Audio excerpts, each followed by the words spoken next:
Breaking news చూస్తున్నాం. తెలంగాణలో MLA కోట MLC ఉప ఎన్నికలకు షెడ్యూల్ విడుదలైంది. ఇటీవల జరిగిన అసెంబ్లీ ఎన్నికల్లో కడియం శ్రీహరి, పాడి కౌశిక్ రెడ్డి ఎమ్మెల్యేలుగా ఎన్నికయ్యారు. దీంతో వారిద్దరూ ఎమ్మెల్సీ పదవులకు రాజీనామా చేశారు.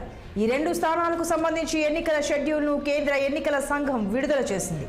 జనవరి 11న నోటిఫికేషన్ విడుదల కానుంది. ఈ నెల 18న నామినేషన్లకు చివరి రోజు కాగా ఈ నెల 22న నామినేషన్ల ఉపసంహరణకు చివరి తేదీగా నిర్ణయించారు.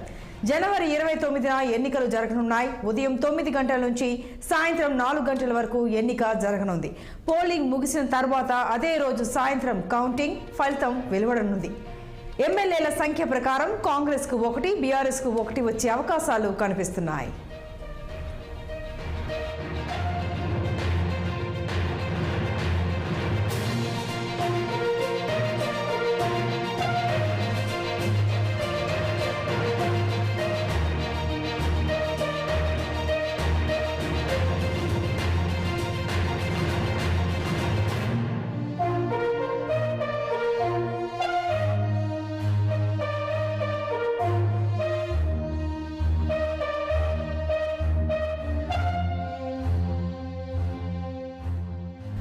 తెలంగాణలో ఎమ్మెల్యే కోట ఎమ్మెల్సీ ఉప ఎన్నికలకు షెడ్యూల్ విడుదలైంది. ఇటీవల జరిగిన అసెంబ్లీ ఎన్నికల్లో కడియం శ్రీహరి, పాడి కౌశిక్ రెడ్డి ఎమ్మెల్యేలుగా ఎన్నికయ్యారు. దీంతో వారిద్దరూ ఎమ్మెల్సీ పదవులకు రాజీనామా చేశారు. ఈ రెండు స్థానాలకు సంబంధించి ఎన్నికల షెడ్యూల్ను కేంద్ర ఎన్నికల సంఘం విడుదల చేసింది. జనవరి 11న నోటిఫికేషన్ విడుదల కానుంది. ఈ నెల 18న నామినేషన్లకు చివరి రోజు కాగా ఈ నెల 22న నామినేషన్ల ఉపసంహరణకు చివరి తేదీగా నిర్ణయించారు. జనవరి 29న ఎన్నికలు జరగనున్నాయి. ఉదయం 9 గంటల నుంచి సాయంత్రం 4 గంటల వరకు ఎన్నిక జరగనుంది. పోలింగ్ ముగిసిన తర్వాత అదే రోజు సాయంత్రం కౌంటింగ్ ఫలితం కూడా వెలువడనుంది. ఇక ఎమ్మెల్యేల సంఖ్య ప్రకారం కాంగ్రెస్కు 1, బీఆర్ఎస్కు 1 వచ్చే అవకాశాలు కనిపిస్తున్నాయి.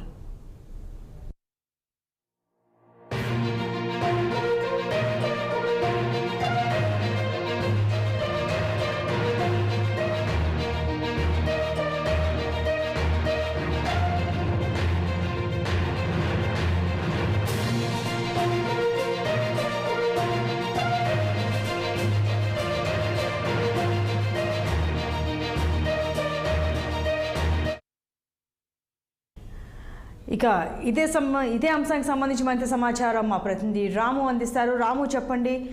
ఉప ఎన్నికకు షెడ్యూల్ విడుదలైందని తెలుస్తోంది. అయితే బీఆర్ఎస్కి 1, కాంగ్రెస్కి 1 వచ్చే అవకాశాలు కనిపిస్తున్నాయని అంటున్నారు. అప్డేట్స్ ఏంటి? Good evening Prashanti. ఏదైతే తెలంగాణ రాష్ట్రంలో ప్రస్తుతం 2 ఖాళీ అయిన ఎమ్మెల్యే కోట కింద ఎమ్మెల్సీ ఎన్నికల స్థానాలకి కేంద్ర ఎన్నికల సంఘం షెడ్యూల్ విడుదల చేసింది. మొత్తం దేశంలో ఉత్తరప్రదేశ్లో 1, తెలంగాణలో 2 ఎమ్మెల్సీ స్థానాలకు షెడ్యూల్ విడుదల చేసింది. ముఖ్యంగా ఈ ఎమ్మెల్సీలు కూడా పాడి కౌశిక్ రెడ్డి, కడియం శ్రీహరి స్టేషన్ గన్పూర్ నుంచి ఇటీవల అసెంబ్లీ ఎన్నికల్లో బీఆర్ఎస్ పార్టీ తరఫున గెలిచి ఎమ్మెల్యేగా వచ్చారు.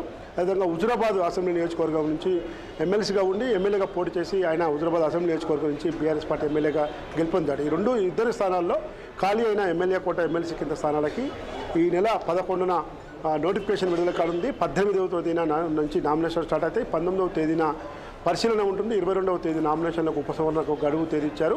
అదేవిధంగా 29న 4 గంటల ఉదయం 9 గంటల నుంచి సాయంత్రం 4 గంటల వరకు ఎన్నికలు జరపాలని చెప్పి కేంద్ర ఎన్నికల సంఘం ఇచ్చిన నోట్లో తెలపడం జరిగింది. అదే రోజు సాయంత్రం ఫలితాల విడుదల కూడా ఉంటుంది. ప్రస్తుతం కాంగ్రెస్ పార్టీకి 64 మంది ప్లస్ సిపిఐ 1 65 మంది శాసనసభ్యుల బలం ఉంది. బీఆర్ఎస్ పార్టీకి 39 మంది శాసనసభ్యుల బలం ఉంది. అయితే ఈ లెక్కన బీఆర్ఎస్కు 1 ఎమ్మెల్సీ స్థానము, కాంగ్రెస్ పార్టీకి 1 ఎమ్మెల్సీ స్థానం అవలేలుగా వచ్చే అవకాశం కనబడతా ఉంది. అయితే ప్రస్తుతం కాంగ్రెస్లో కానీ బీఆర్ఎస్లో కానీ ఎమ్మెల్సీ స్థానాలకు పోటీ సంఖ్య ఎక్కువగానే ఉంది. ఎందుకంటే ముఖ్యంగా ప్రస్తుతం ముఖ్యమంత్రిగా రేవంత్ రెడ్డి బాధ్యతలు చేపట్టాక కేవలం సీఎంతో పాటు మిగతా 11 మంది మంత్రులు, మొత్తం 12 మందితోనే మంత్రివర్గం కూర్పు జరిగింది.